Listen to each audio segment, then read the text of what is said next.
ሰይጣን ካንተ እንዲርቅልህ ትፈልጋለህ? እንዲርቅልህ ከፈለክ የሰይጣን ዕዳ ሊኖርብህ አይገባም። ክፉ አበዳሪን ገንዘቡን በጊዜ ወርውሮ መጣል ነው። ወርውሮ ከጣልክበት ማለዳም ማታም መጥቶ አይነዘንዝህም።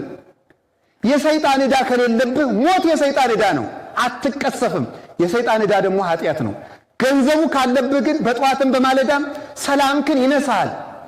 ከብረህ ከተቀመጥክበት ያዋርዳል። ዝሙቱ የሰይጣን ዕዳ ነው። ዘሩ፣ ኃጢአቱ፣ እንዲህ ያለው አመንዝራነቱ በሙሉ እንዴት እንደነገሰበትን አስተውላችሁታል?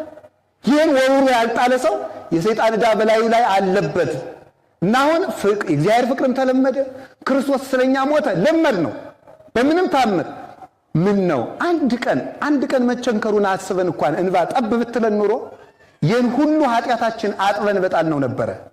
እንባ ማለት የኃጢአትን ዕዳ የሚፍቅ ነው። ኃጢአት ይሏችኋል የዕዳ ደብዳቤ ነው። ደብዳቤ በውሃ ሲዘፈቅ መልሶ እንደማይነበብ በንባ የደመሰሱት ኃጢአት መልሶ አይነበብም።